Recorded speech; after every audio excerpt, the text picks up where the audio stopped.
Welcome, everyone, and what is up? My name is JDM, aka Josh David Miller.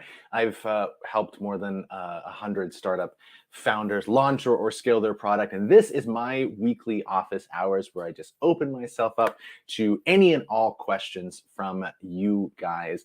And we've got a whole bunch of good questions today that I'm really excited to get to. We've got questions on customer discovery and startup fail and the ideation phase there, as well as a little bit on marketing. So we have a ton to get through. And then also I have a workshop upcoming, a free workshop upcoming. So I'm going to tell you about that at the end. But do just know that if you want to submit a question for me to answer when I'm here every Thursday at 10 a.m., you can submit a question at this link. You can do it in text, audio, or even video. And if you do submit a video question, I'll play it right here. So isn't that kind of cool? And lastly, before we get started, do definitely let me know down in the comments what you guys are working on. I'd love to hear about your projects and all the goings on you got there. We got some people here live. Good morning, June. Always nice to have you here and present.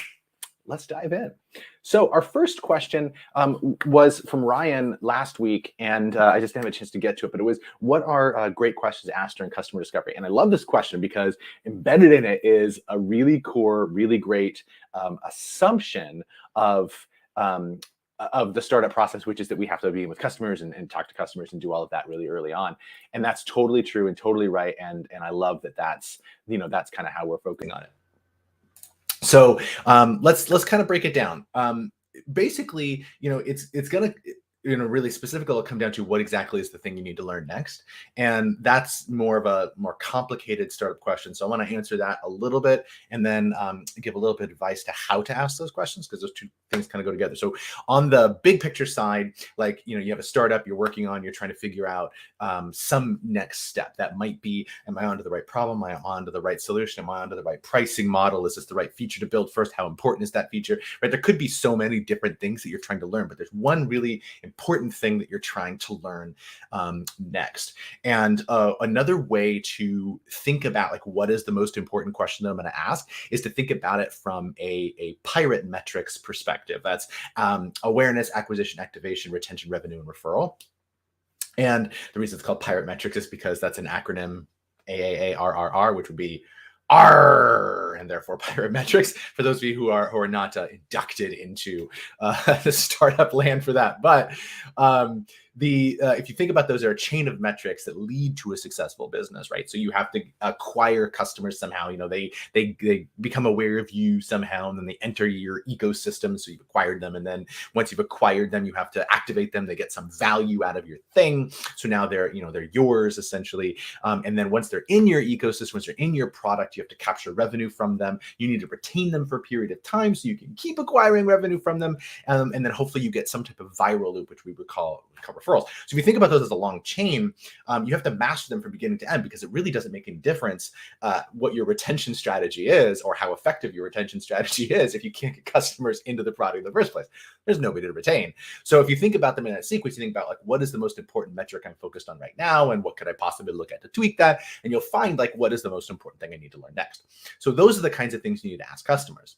And this kind of pivots to the second part, because you can't just say, okay, hey, what do you think of this feature? How great is this? What is, what do you think about this? Prioritize this for me, because they'll lie to you. And so you have to ask customers questions that are kind of guaranteed to give you the truth, that'll get you the answers that you need, and not the answers that they think you want to hear. And so we have a thing called the mom test that we use, which I've talked about before. But just really quickly, the idea here is that if you go ask your mom, hey mom, when you think of my startup idea, she's gonna go, oh, it's great, honey, you're gonna be so successful. I love this idea. It's brilliant. Oh, you're my sweet, brilliant child. And that doesn't really get you anything, right? Because your mom's not gonna tell you that. So you want to ask questions that even if you asked your own mother, she'd have no choice but to tell you the truth. And so you can't say, do you like, or would you buy, or any questions like that. You have to ask questions like, tell me about a time when. right? Or when you were doing blank, how did you feel? Tell me about that experience. What were some of the pains and problems that you encountered with that, right? And when you tried blah blah blah solution, did that work? Why didn't that work, right? You want to ask those kinds of questions to try to get at the information that you want to get to without trying to introduce the biases that people are naturally going to bring into the process. So ask a question that even your own mother would tell you the truth. So, but the great questions to ask in customer discovery are going to be the ones that that are answering the right next question and that are asked in a way that ensure you good answers.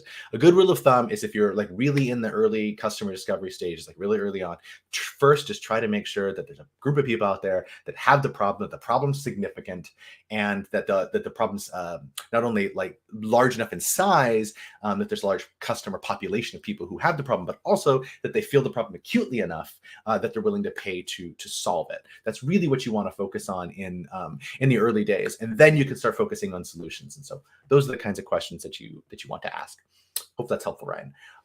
So from the chat here, I'm trying to figure out where my customers are. I'm posting on many Facebook groups in geographic area where you have product density for customers to search. Yeah, so you're trying to get in front of customers well and using hashtags. Yeah, so getting in front of customers can be really, really challenging. This is I actually put a post just I think yesterday on LinkedIn and on my blog about growth hacking and how you can kind of approach that. So I recommend checking that out. But let's move on to our next question. And so we actually have Artur submitted 2 questions kind of in one long video, and I didn't have a chance to edit it. So we're just going to take a moment and we're going to listen to Artur's 2 questions, and then I'm going to ask about them. So I give the floor to the pre-recorded video of Artur. Here we go. Hey, my name is Artur. Feel free to use my video on your social media.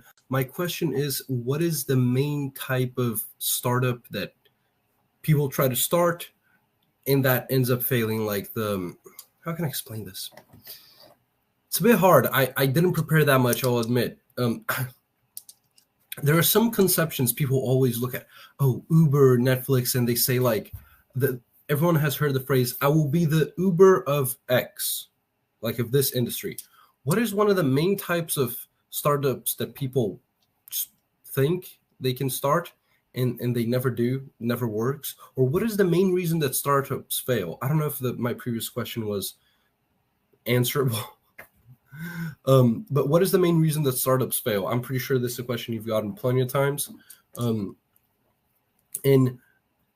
let me think about something else, because I have 2 minutes here. I don't want to just ask 20-second question. And what do you think about a video making startup? How could there be a business model? Because you can tell this image is probably better than the average video you get. As you can tell, there's a tripod, the lighting. I myself am a video maker, and I'm not asking you for an idea, but how could you envision it? And if these questions are too hard, hey, it's fine.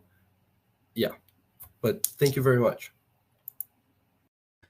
All right.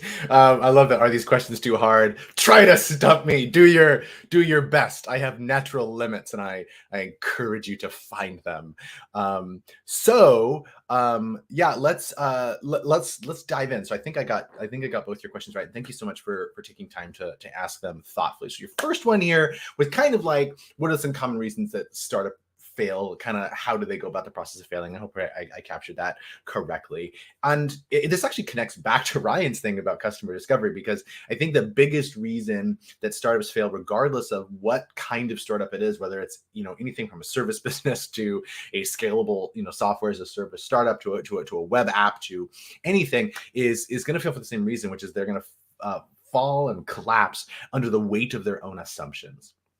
And so, if you, the old idea of Occam's razor, right, is people often oversimplify it as you want to pick the explanation that's the simplest, right? The simplest explanation tends to be the right one. And that's actually not totally accurate. Occam's razor actually has to do with the burden of assumptions, that you want to pick the explanation that requires making the least number of assumptions, because the more assumptions that you make, the less likely something is to be true. And the same thing happens in a startup, is that the more assumptions that you build in, the riskier chunkier the thing is, and it can kind of collapse under the weight of its own assumptions. So you want to start with as few assumptions as possible. And so when you begin any kind of early stage business endeavor at all, you want to figure out like, what is my riskiest assumption that I'm making here? And that's the first thing that you want to test. And you want to test it as small as you can and as cheaply as you can, basically as quickly as you can, so you don't waste any time and energy, working on something that isn't gonna pan out, right? You want to appropriately size your bet, to the evidence. The same way David Hume said we must proportion our belief to the evidence, right? It's the same kind of thing. So to make that a little bit more specific, there's some really common ways startups fail. So one is they assume that they're their customer.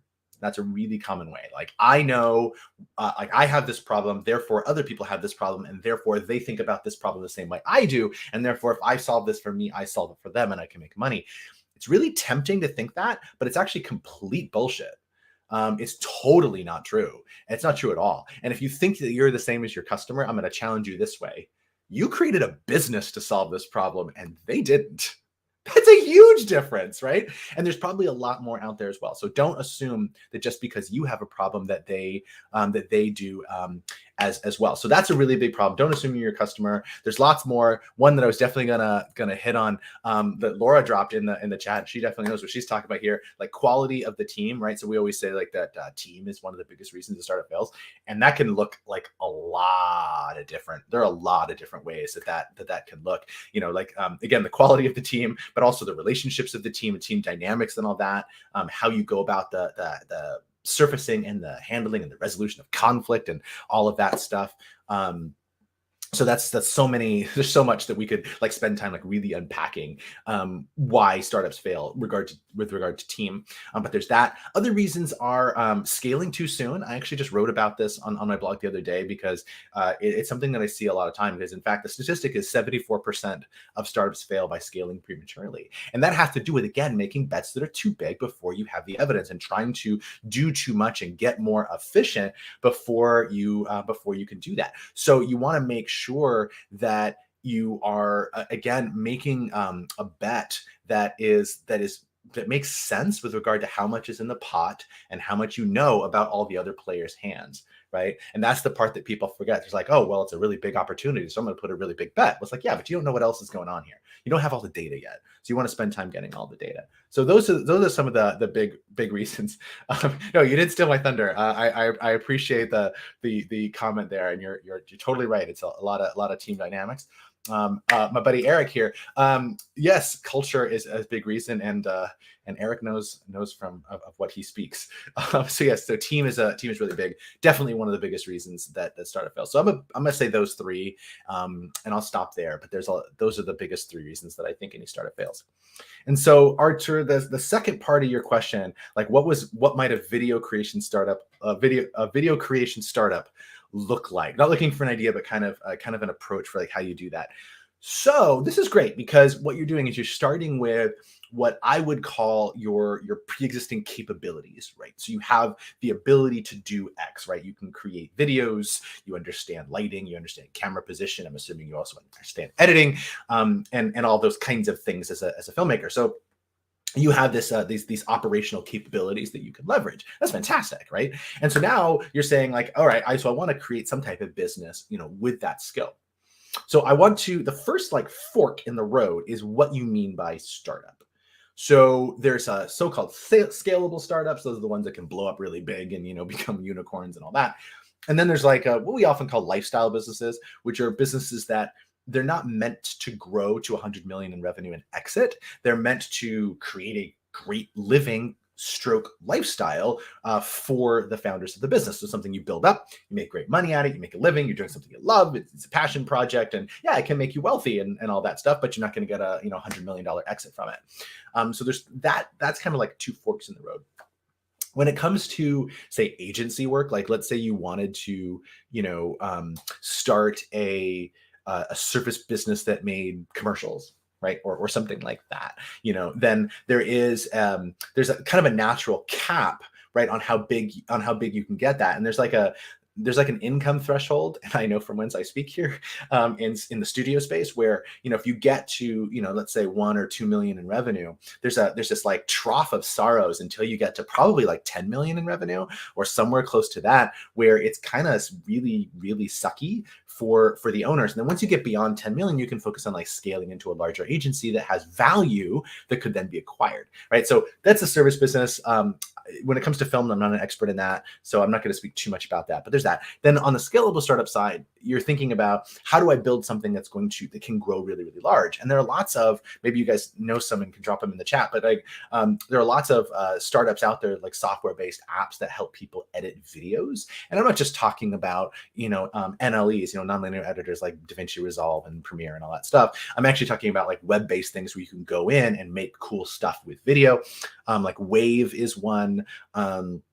Where like Headliner is a similar space where you can take like podcast audio and translate them into video. There are simple video editors. There's ones where you can go in and create like animated explainer videos, and there's those kinds of things. And I'm sure that there are comparable ones, for just standard video editing. And I think we're going to see a lot more in that space. So it kind of depends on what you want to do with that. So fork in the road. Okay. I think we need more detail, Artur, on what you want to do. But setting all that aside, the process is always going to look like, okay, I have these operational capabilities that I can use to develop some kind of solution. And so then you have to ask, solution to what? And so this is where you have to go back and figure out, okay, so what are all of the potential use cases for what we call market opportunities for taking some type of video creation, right, to some type of potential customer out there, and what combination can I put those together in to come up with what is a potential market opportunity? Maybe it's really easy creation of videos for commercials. Maybe it's really easy creation of explainer videos. Maybe it's really high quality X. Maybe it's a certain kind of feature film, right? Something like that. And so you want to come up with all of these different kinds of market opportunities. And they're just ideas. And then you want to figure out which of those ideas has the greatest potential based on kind of what you understand. And then based on which ones have the greatest potential, which ones also have the lowest challenge to achieve. So if you needed to create an app that was going to require a ton of engineering and you're not an engineer, then that's kind of a big lift, unless you have a buddy who's maybe willing to go along the journey. And then maybe that's an easier lift, right? But you combine those two things, like which idea has the biggest potential and which ones also have the lowest effort to achieve that big potential, want to go after some quick wins.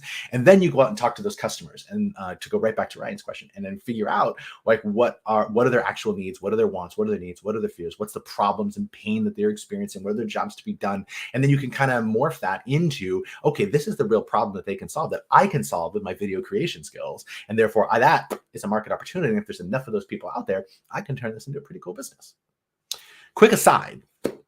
One of my favorite stories, like examples of really creative uses of the lean process of all the things that we're talking about here, that's outside of the traditional startup space, is the Blumhouse, the production company. So they did the Paranormal Activity and a bunch of movies. Definitely not my cup of tea. I'm not a horror movie guy. But I love the story because they had these really interesting ways of developing extremely low budget projects that they hoped would get really big and kind of blow up.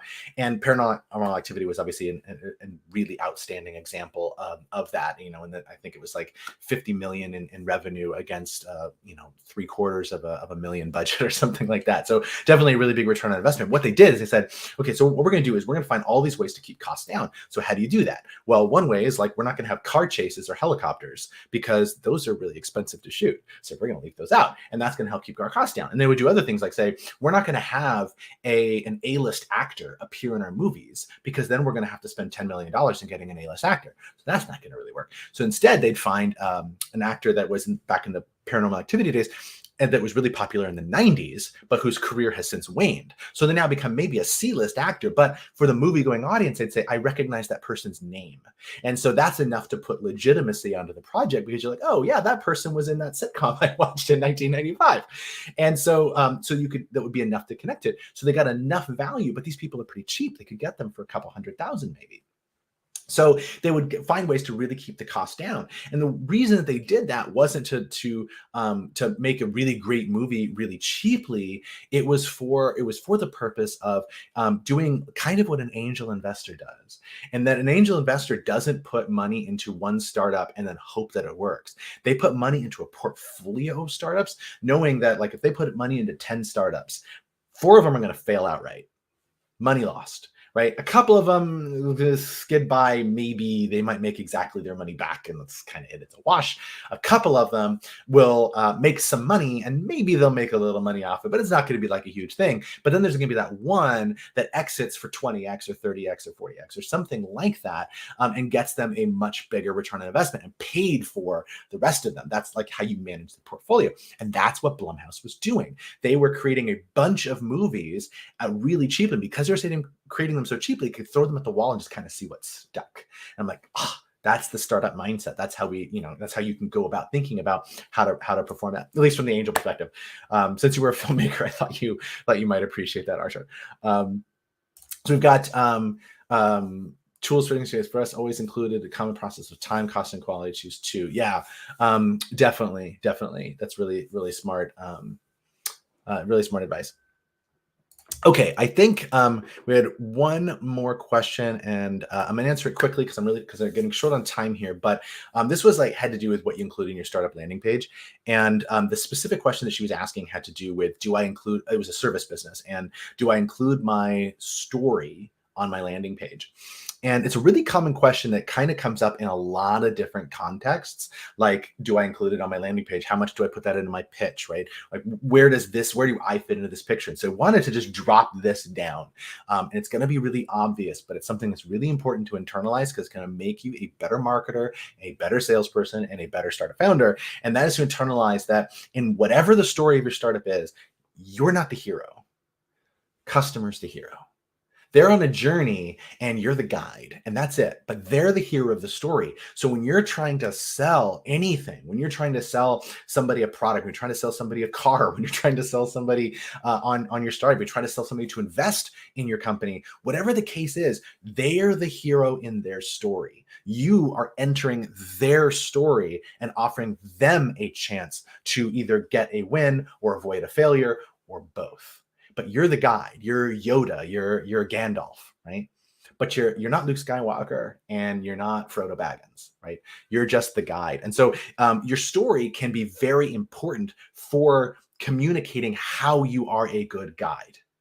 That's really powerful, because what people go for, like a really good guide, has both authority and they have empathy. So they understand how to solve the problem. They can do that well, but they also have maybe been there, or at least have other ways of understanding, like, yeah, this thing really sucks, and I have empathy. If you have empathy and authority, you make a really good guide, and therefore you're more compelling to help point, our young hobbit on his journey to destroy the one true ring. So think about it in that context. When you ask, should I include it? Ask, are you serving the story of your customer by doing that? And if you are, fantastic. It can be amazing.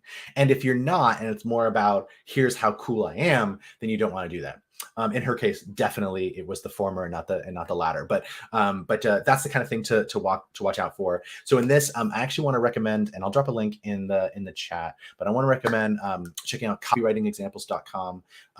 Harry does a great job putting a lot of really great examples of marketing and copywriting up there, and some of them, he has some really great advice on landing pages, including like a 5 simple rules. So if you want to follow that, check that out. I'll put the links down there. And that's that. Very last thing that I want to say, and it's not a question at all, this is shameless self-promotion before I let you all go, is yes, this is an announcement. I realize that I put that up without context. This is an announcement that your business model is garbage, but we're going to fix that. It's actually, I'm doing a workshop. It's an in-person workshop in the Sacramento area a week from today. at 6 p.m. And it's going to be a lot of fun. And the idea here is that most startups have a lot of weaknesses in their business model when they start out, which is totally normal. But you can't build a successful business on shaky foundation, and nobody invests in a company that has a shaky foundation. So this is about all how to use design thinking in order to get to a stronger, more robust business model. The link is in the description, so feel free to check that out if you're in the Sacramento area and want to come to that. So couple of comments have come in since then. Let's see here. We got June. Oh, I'm definitely not the hero, but prompting you to think is part of my goal. So thanks so much for saying that. That was very, very, very flattering. And then Laura says it depends on whether if you're selling it. Yes, that's actually really, really true. You have to know your audience, right, for it, and what you want to actually get them out, right? Because anytime you're doing anything sales related, even if it's like a pitch of any kind, you're trying to change behavior. And so the first question is, what is the behavior you're trying to change, right? So that it could be really, really different. So thanks for pointing that out. And so thanks for dropping some details in the chat, Laura. So yes, it'll be at Elk Grove on next Thursday at 6 p.m. I'm really excited. It's gonna be a lot of fun. If you guys have never played with me in person, I'm a bit much, but hopefully you'll enjoy that. And thanks for joining us today, John. And that's gonna be it. But I'm here every single Thursday, 10 a.m. Pacific, answering your questions. If you have a question, there's a link in the description that you can click to actually fill out a question and send a video question if you really want to do that. Here it is in case you're a visual person. Don't forget to give this video a like or subscribe. It helps other people find this video and hopefully get some value out of it too. And with that, I bid you adieu. I hope you guys have a fantastic rest of your day and rest of your week. And yeah, I'll see you guys soon.